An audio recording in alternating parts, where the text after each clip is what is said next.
Okay.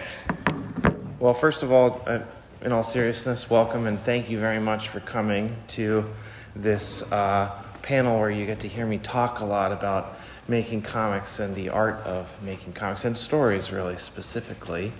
I've done a few panels where I talk about my work a lot and the creative process behind my specific stories.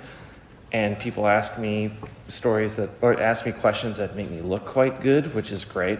But I've done that a few times, and so I thought for this panel that's kind of the spotlight on myself, I would use it as an opportunity to talk to you about making stories and kind of a masterclass, which seems a little hoity-toity, but it is a difficult endeavor that I have chosen to take, and I'm assuming many of the people in this room have also endeavored to take as well. So I am now operating on the assumption that you are creative people sitting in this room wanting to know some of the tools of the trade and some of the ideas behind making stories, specifically writing, comics, drawing. It all kind of fits in there, but that's kind of where we're operating from today. So I just kind of wanted to make that clear just in case, Also, just me talking for a long time, so hopefully you can take something away here. And when talking about making comics and a master class, right, I do feel like oftentimes things can turn into you have to do this and you have to write this way, and it's a you kind of like a commanding thing, which is cool, whatever, it's a style. There's a sentence in here. I still don't feel like I know what I'm doing. I actually did write that down. But I do know what works for me quite well. So I'm going to try and use I as much as possible when doing this master class. I don't know what else to call it. So we're going to do a cold open here. I'm going to make you a little uncomfortable. And I want you to, this is kind of a weird thing, but you're just going to have to roll with it because you're sitting here now. I want you to sit, and the person who's sitting next to you, we're just going to take 2 minutes. I'm going to set a timer on my phone.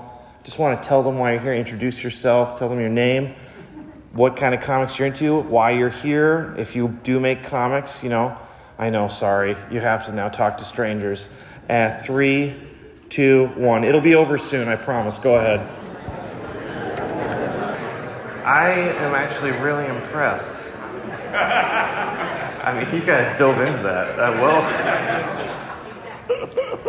I love that. That makes me so happy. Thank you for doing that. Hopefully, maybe you made a new connection here at Comic-Con. All right, we're going to start this with a little bit of a hand-raising exercise here. I'd like you to raise your hand if you love comics and stories, all right? Not too high, because you got to hold it on for a second. Keep your hand raised if you've thought about making a comic. Oh, I saw a few go down. Okay, interesting. Keep your hand raised if you started that comic script-wise, art-wise, or even just character designs. Oh, a few more people's hands went down. Okay. Raise your hands if you've ever felt discouraged during the creative process. There's some more hands. That's what I like to see. Thank you. You can put them down. Okay. That makes me really happy because I have felt the same way. And it's good. I think it is good. It's good to feel those feelings, those bad feelings when it comes to being creative, because you're doing it right.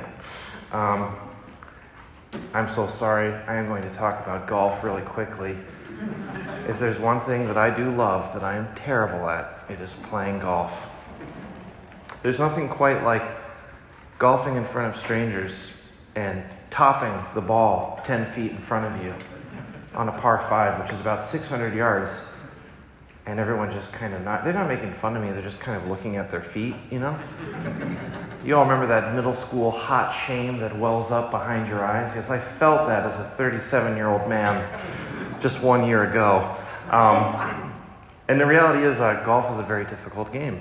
And I remember this old guy, he's walking like this with his golf clubs, And he's like, if this game was easy, everybody would play it. And that was right after I topped my ball down, and he just hit his ball into the water. And in the same token, making comics, being creative, making something from nothing is in fact hard. And if it was easy, every single person here would do it. So I just need you guys to Give yourselves a round of applause because we're making it. We're doing it.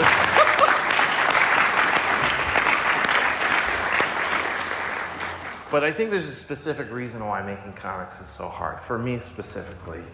What we're doing in essence is, we're not quite like, it's not like a hobby per se. It's not like, I'm not sure, I don't want to distinguish what is creative and what is not, but a hobby, I feel, there's not as much of a self-personhood that we're putting onto the page for other people to see. When we're making stories, that is literally what you're doing. Even if it's only the tiniest fraction of your personhood, you're taking that out of yourself and you're putting it on a 2D page, and the goal is that somebody else is going to read it and connect with it, and you don't want to have somebody not like it or maybe not accept it for what you thought it was.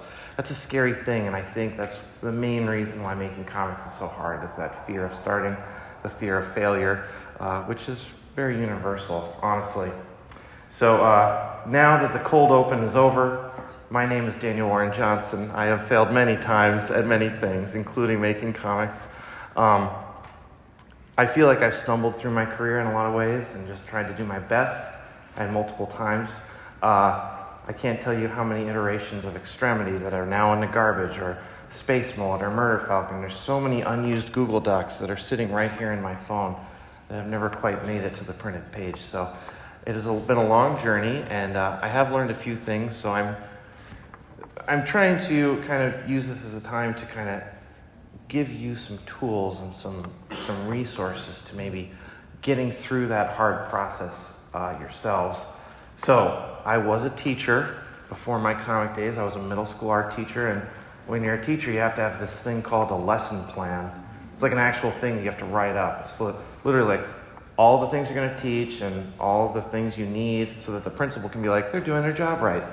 But at the beginning of every lesson plan is a goal or a strategy or something that someone is going to take away from this lesson. What is the goal of this lesson today? And the goal of this masterclass today for you all is that by the time you walk out of the door, the goal is to give you information, inspiration, and a few useful and applicable golden rules for you to use when making your own stories. This arsenal will hopefully help you all when getting stuck in that creative process that I assume that you need help with today. So, a caveat. I won't be talking today really about breaking in or like how to make money doing this. This is just a matter of being creative, helping you through the creative process. One thing about breaking in that I will say before I get started on these golden rules, there's just a few. Somebody once said, I think it was Chase Conley, who's worked on X-Men 97, the TV show. I love his art. He did a cover for Beta Ray Bill. He was on his Instagram stories one day, and he's like, you all want to break in? You have to be undeniable. And so being undeniable is one of these things that's kind of hard to quantify, but imagine that if you're going to go in for a championship title fight, there's only one person that's going to walk out of the ring, and that's the mentality that you need to have when you walk in and making your stories. I am awesome. I am incredible. These stories are going to be amazing, and when I'm done, people are going to look at them and they won't be able to stop. That's the goal, and that's what gets people noticed, and it's what's going to get the gatekeepers who have the money to hand over to you, so you don't have to do your job, I guess. But if it's just something you do with your job as well, that's awesome, and I love that too. Okay. I just want to throw out a question just to get us started here.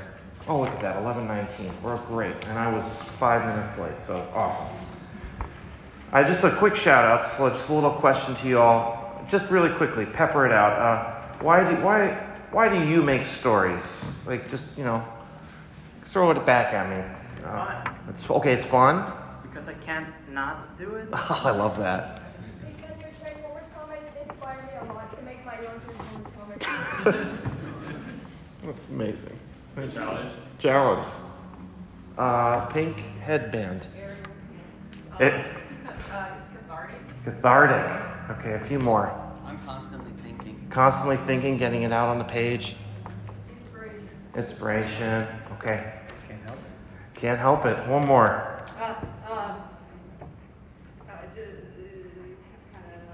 Wanting to inspire others Yeah, that's amazing. I love that. Thank you. Okay. Thank you for that. I think we all have our own reasons, but it's quite universal. It's kind of in the air when we talk about making things. So I'll kind of share with you now why I make stories, and this is all kind of going to echo what you've already said, which actually is great. Stories, I feel like in some ways when I think about making stories, why to make stories, it's like I have a new color in my head, in my body that I'm trying to explain to other people. And it's like if I don't tell that color, then I'm not going to make it through my life. This is something that I feel. It's not necessarily something that is like a story beat after story beat. It's just like this vibe. That's why I say color. That I'm trying to get from here to here, then to the printing press, then to you. Comics allow me to get those stories out into the world in a way that I feel a lot of other mediums it's maybe a little harder. It takes more people. I'm thinking of theater and movies, and it takes more of a communal element, which is amazing, and I love those mediums. But comics, like, we can be in our bedrooms just chilling, ripping a page day after day, and we're going to make it. We get to share this with other people just by us being us and having a pencil and a piece of paper. That's an incredible thing. It's like art socialism. Anybody can do it. So let's get to these golden rules. I want to make sure we have some time for questions as well afterward. Golden rule number 1. My story is for me and only me. Okay, I don't know how many of you have read Murder Falcon. Okay. Oh, thank you. I'm still very, very proud of it. Let me tell you, I had nobody else in mind except myself when I made Murder Falcon. I feel like this is said a lot in music, but I've heard a lot of bands saying, when talking about kind of new styles of music, like heavy metal or electronica, it's like there was something inside these musicians that they felt like they needed to get out. It was just this pure self-expression that was inside them, and they just made it. They didn't worry about what the market was or what was popular at the time. They just knew what was inside them, and they knew they had to get it out. And they were not thinking about anything else. So in essence, what I'm saying is, when I make a story, I do my very best. If I'm excited about something, is I put the horse blinders on, and all I can see is my story. And I'm not worried about whether people are going to buy it, or if it's going to be popular, or what came before, or what came after. I just focus on what gets me excited. And hopefully this, interpreted by you, is that you make stories that get you excited. This is a good way to remind myself that the only person I owe the story to tell is myself. Even if nobody else reads it, me excising this, it's like getting a demon out of me. It's like, at least this way I can move forward with my life, and I can get this thing outside of myself. And in some ways it tells me a little bit more about myself, a little bit like Murder Falcon. Murder Falcon is an incredibly personal book. If you read all my books, Murder Falcon is probably the most me. When you read Murder Falcon, you're basically reading me, which is a little scary to say out loud, but it's also kind of obvious when you read it and you meet me. So I like to think if people join in on the fun after this book comes out, or any book, that it's all the better. That's just gravy, an addition to what I've made. But it has to start with just me. And if it connects with other people, and it probably will. In fact, I know it will, because somebody's always going to connect with it. Even if it's only one person, someone's going to connect with your stuff. If you put it out there, you make it readable. I promise you. I just take that for what it's worth. Golden rule 1A. Someone will like your story. All right, we're going on to rule 2. Simple is not bad. In fact, it's the opposite. Simple is not bad. We all have had those moments in our lives. We're hanging out at a party, maybe having a few beers or a Diet Coke, I don't know. Hanging out on the couch, and there's somebody ripping an amazing story.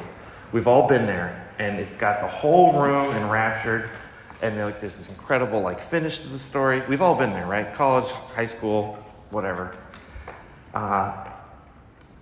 If you think back on those stories, right, they, at least for me in my experience, they've always been very simple.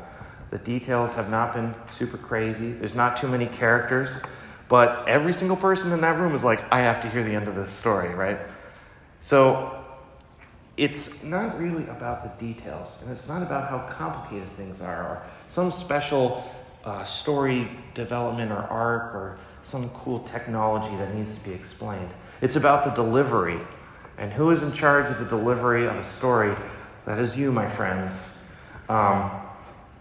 It's how the story is told and who is telling the story. That's what makes a story what it is. Because every single story has been told before. Shakespeare took care of that. I'm sure you've heard that before. He has. It's all been done. Revenge, drama, love, betrayal. All been done. And I remember when starting out in comics and writing stories, I was like completely frozen, especially with Space Mullet. It was like my first real comic. I'd write a sentence, be like, that's already been done before. Delete, delete, delete. Do it again. That's already been done before. Delete, delete, delete. Or, that sucks. Delete, delete, delete, delete. And I really wish somebody had told me, everything's already been done. Don't worry about repeating history. Just write what you know. Just write yourself out on the page. Because just by the fact of you making the work, it's going to be different than everything else that's come before. Okay? It's your unique... Oh, wait. I wrote this out. Hold on. The experiences and personhood that are inside you make the story different enough on its own. Don't worry about copying or retelling a story, too similar, whatever. You, by just being you, will make it unique. I wrote that out in the cafe just 45 minutes ago. That's the truth. Okay, how are we doing? Oh, we're doing awesome. Okay. Golden rule number 3. This is kind of a tongue-in-cheek one, but stop reading comic books. What do I mean by that? I don't actually mean stop reading comic books, but I guess what I mean is widen your horizons. And I'm sure we're already kind of doing that now if you're being creative, but I found that when I try and take inspiration too much from the medium that I'm trying to work in, I find myself getting a little narrower in the way that I make stories and the way that I think about stories. If anything, I would say movies are my prime inspiration for excitement when it comes to storytelling. I'll tell a quick little story about a comic that I'm currently working on. There's been this like epic science fiction story that's been in my head for since 2017. And this thing does not want to get told. This is a tough one. Some of you may have seen it on my Friday with DW stream. I've been working on it very slowly. Very quickly though, the concept is, I'll just be honest. It's hot chicks with chainsaws in space.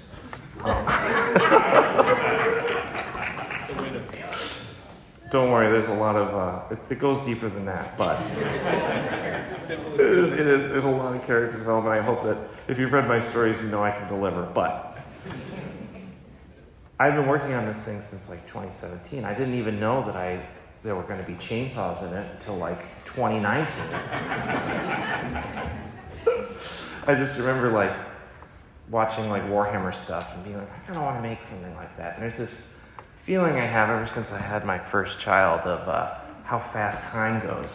So we're getting to the color aspect. I'm trying to get this thing out on the page. And I found myself reading a lot of science fiction comics like Mobius and this epic stuff, Meta Barons, and all of it's just kind of getting in my head. It's it was almost too much. I can't do anything new. I don't know what I'm doing. And then the pandemic hit, and I was ooh, I have all this extra time.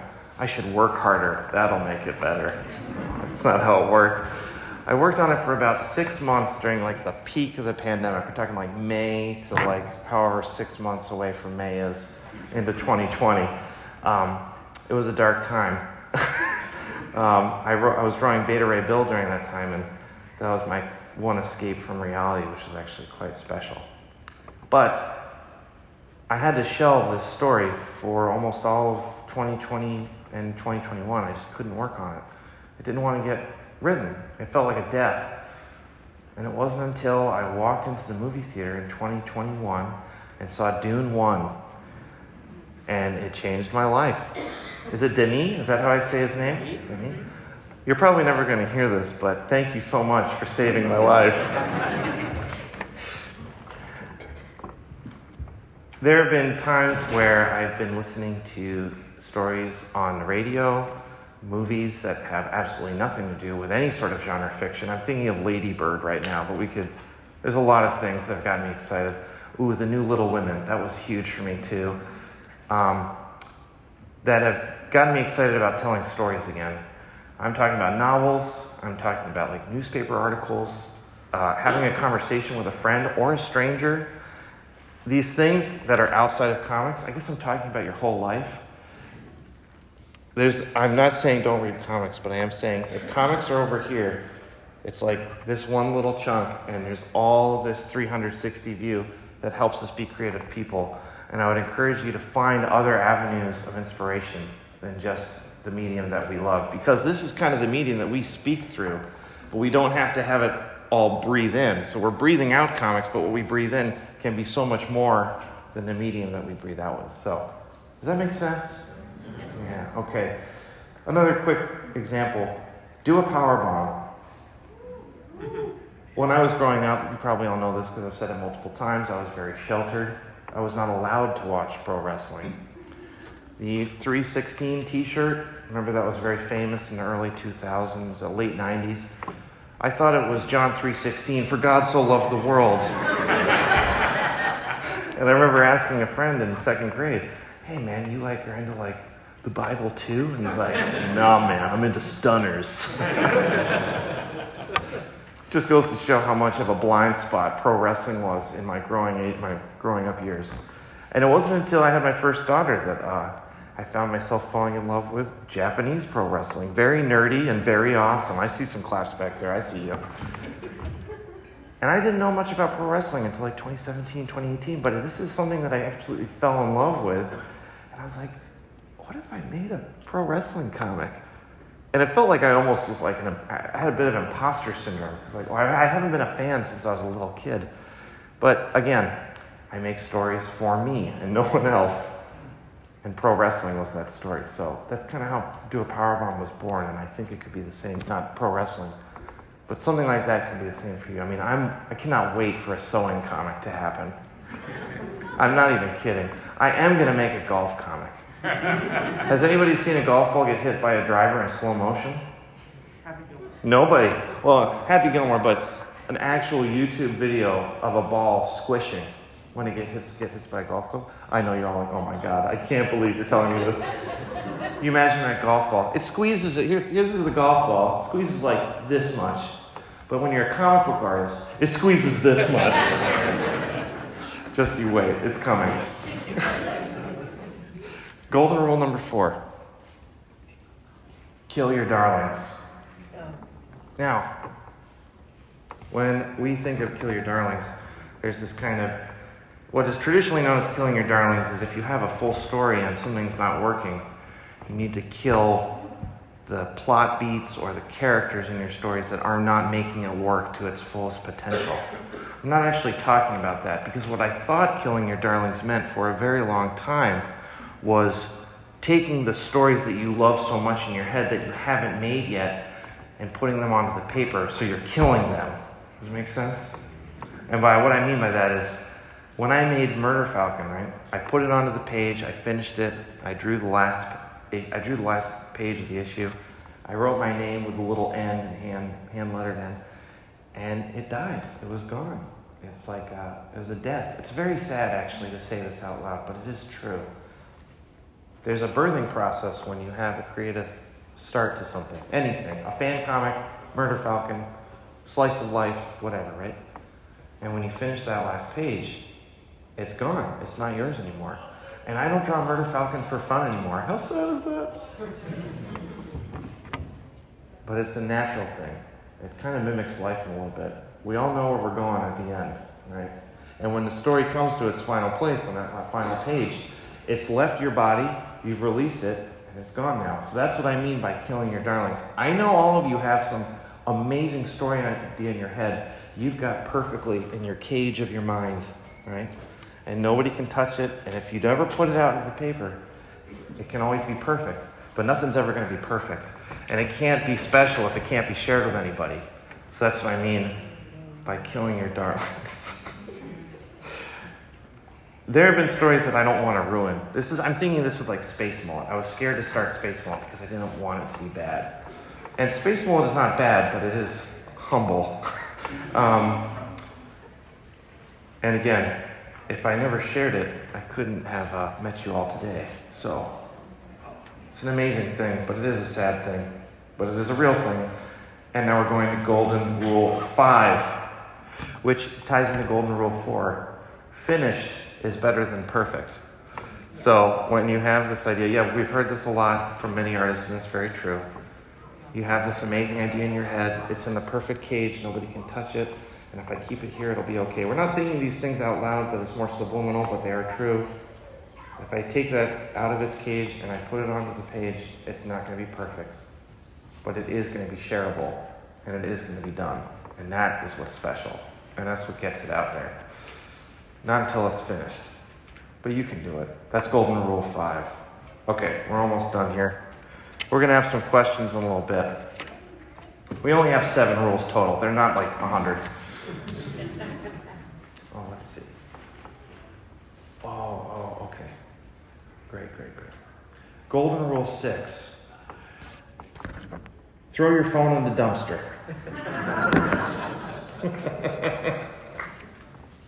Really quick, this is more me just getting on a soapbox, and I promise it'll only take a second for it to be done. This device is an amazing thing.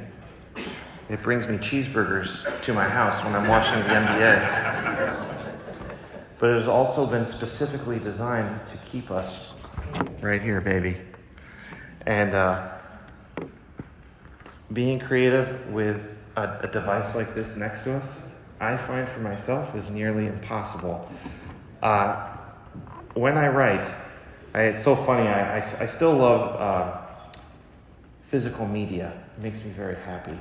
Brings me a lot of joy. But then I have this like tension in my heart because I'm like, well, if I go onto Spotify, then I can just listen to all these songs for free, right? And there's this weird like capitalist, well, this costs this much and this costs that much. I just put it out of my mind, and I will literally take my phone and put it outside of my studio on purpose. Do not disturb. Boop. And I have a CD player, one of those old Walkmans with the batteries, because I like to listen to music when I write. And let me tell you, some magic happens when you're not always checking this gosh darn device. Everything's been created for us to suck us in. The world does not want us to be creative. We are literally walking through a world that's just asking for our attention so we can watch things that don't matter for 30 seconds, 5 minutes. I can't tell you how many golf videos I've seen that have actually made my golf swing worse. The same thing is happening when it comes to comics, all that stuff. Put it away. I know everybody says this, right? But it's so true. I hope someday that I can eventually get a flip phone again. That's the goal. That's Golden Rule 6. Last one, Golden Rule 7. Stories cannot come to life without specificity. I was having trouble putting this one together 45 minutes ago at the cafe when Rachel, my wife, who's right back there, helped me. Yeah, just give a hand to Rachel. Actually, really quick, you probably all know this story, but you're going to get it again. When I was a teacher, I was very unhappy. Things were not going well in my life. Instead of really engaging with my family and my new wife, we just got married, I was playing Mass Effect 3 over and over again to escape the drudgery of going to school every day and going through that. Was really tough. Godspeed to all those teachers out there. It was Rachel that said, man, I haven't been married to you and you're miserable all the time. Maybe you should try and do something else. And I was like, yes, I'll get a job at Starbucks. I'll make something work. I just have to get away from the job of teaching. And she said, I think that you should try and do the art thing for just a little while, until our savings run out. And I did. And the goal was that if I could make rent by anything visually related, that I would keep going. And Space Mullet, which was my first comic, really was a web comic, which I'm sure most of you know. It was just something that I did on the side. And if you look at those obnoxious banner ads of car tires, that's me. I designed that. I would literally make car tire ads for $15 an hour, and I'd bring it to the art director, and I said, this looks way too good. You need to make it look crappier. And I did that for a long time, and then did Space Mullet on the side. But it was Rachel that believed in me, and when I got a call from Dark Horse to do a sci-fi comic for more money than I had ever seen in my whole life, it was not that much, it was maybe $2,000. This is like late 2013. Rachel gave me a hug, she's like, you did it, you're published. And it kind of took somebody else to really believe in me and say, I believe in you so much that I'm willing to put my money and kind of my life on the line. That's pretty incredible. Thank you, honey.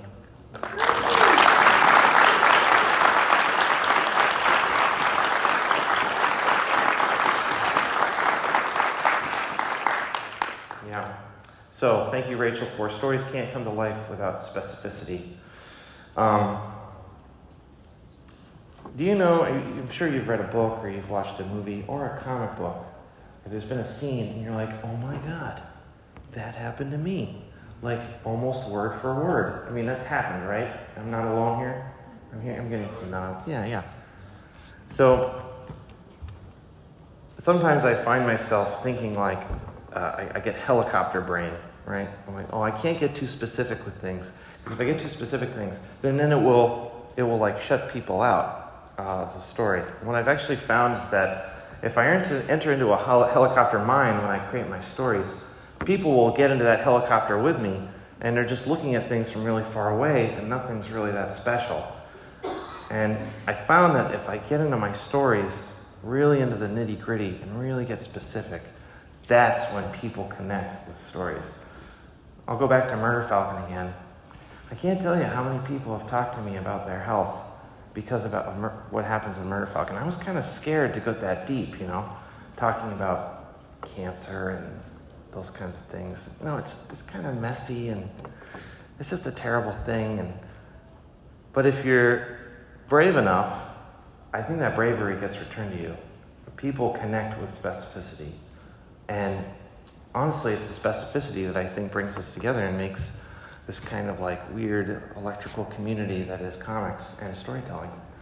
And the fact that I can make a comic in my one-bedroom apartment right here, and there's somebody from Italy that can connect with those same pages, somebody from Japan, somebody from Florida, etc., that only comes with specificity.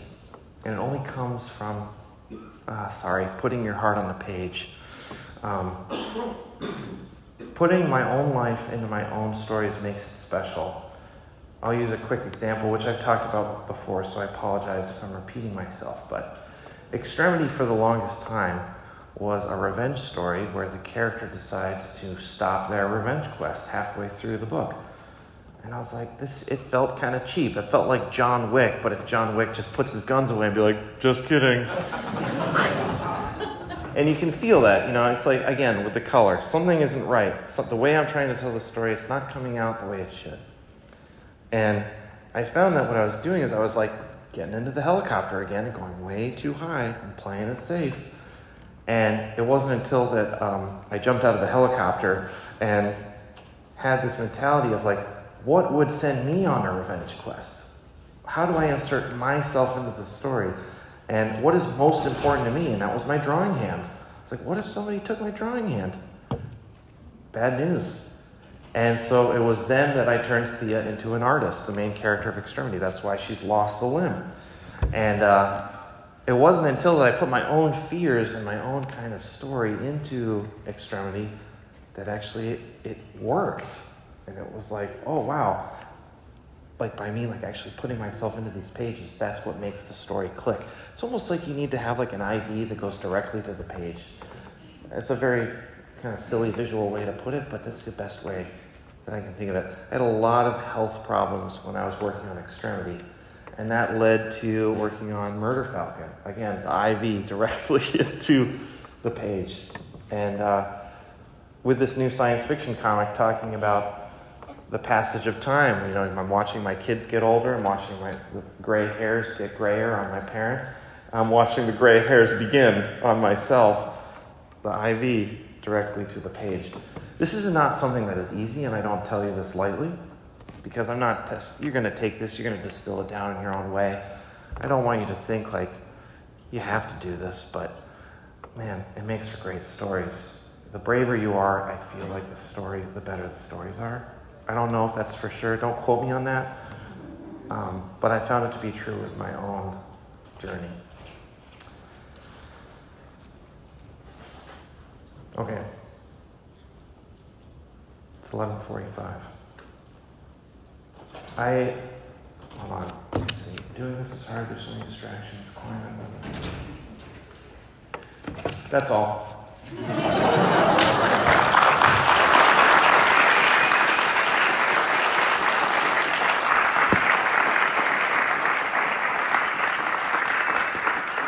Thank you so much. We got some time. I think we got 4 minutes for questions. I'm sorry. I thought we would have more time. That was me. That's my fault for showing up late.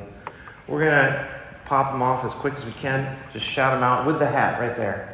So when you're writing issue-based versus long-form, how do you balance the need for you to get through an issue and then having that issue mean something in a larger version? That's a great question.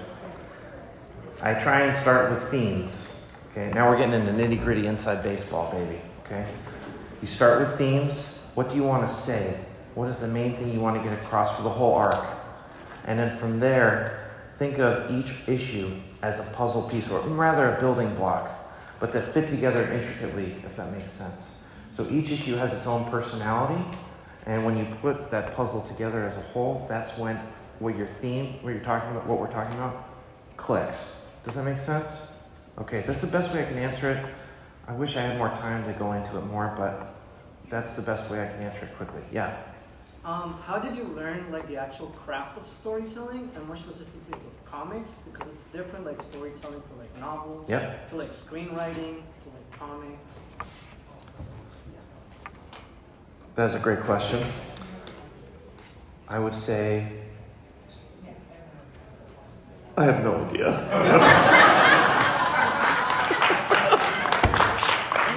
In all seriousness though, I kind of kept this pretty general because it is storytelling and stories and writing stories, not necessarily just comics, but the best way is to do it. And the only way for me to get better at golf is to go onto the golf course and make an embarrassment of myself before I can start getting better. And I am getting better. Gray hat. So, like, how do you manage to make the plot work? Like, how do you end up not going into plot holes, like leaving some stuff unresolved? Because, like, I tried to make that transformer before, and then I realized, like, what the hell? Did somebody skip that? Okay, that's a great question. How to avoid plot holes while making your stories. How to make it make sense. This goes back to golden rule. Hold on. Sorry. Golden rule 2. Simple does not equal bad. If your character wants to order a pizza and they want that pizza so gosh darn bad, but something's in their way, I don't know if it's a Decepticon or some monster or whatever, but they end up with that pizza at the end, or they don't, that's a great story. It's not complicated. So when it comes to worrying about missing plot devices or plot holes, do not worry about it. Don't worry about it. If you put your heart first and the brain stuff second, it's going to work. Trust me. Nobody asks how Batman's batarang works, okay? Because it doesn't make any sense. And it doesn't. And if somebody asks you how your batarang works, then they don't actually really want to read your story. So there you go. In the back.